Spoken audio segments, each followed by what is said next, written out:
ప్రపంచంలో అత్యధిక పేదలు ఉన్న 5 దేశాల్లో భారత్ ఒక్కటని ఐక్యరాజ్య సమితి నివేదిక వెల్లడించింది. ప్రపంచమంతటా కడు పేదరికం అనుభవిస్తున్న 110 కోట్ల మందిలో సగానికి పైగా మన మైనర్లేనని తెలిపింది.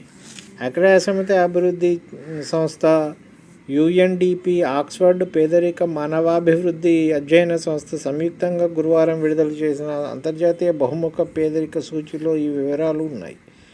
ప్రపంచంలో అత్యధికంగా భారత్లోనే 23.4 కోట్ల మంది నిరుపేదలు ఉన్నారు. 9.3 కోట్ల మంది పేదలతో పాకిస్తాన్, 8.6 కోట్ల మందితో ఇథియోపియా, 7.4 కోట్ల మందితో నైజీరియా, 6.6 కోట్ల మందితో కాంగోలో పేదలు అధికంగా గల దేశాలుగా నిలుస్తున్నాయి. ప్రపంచ పేదల్లో 48% మంది ఈ 5 దేశాల్లోనే నివసిస్తున్నారు. 45.5 కోట్ల మంది పేదలు నిత్య సంఘర్షణలతో అల్లాడుతున్న దేశాల్లో నివసిస్తున్నారు. పేదరిక నిర్మూలనకు సత్వర కార్యాచరణ అవసరమని యుఎన్డిపి ప్రతినిధి అకిమ్ స్ట్రైనర్ తెలిపారు. ఇది సంగతి.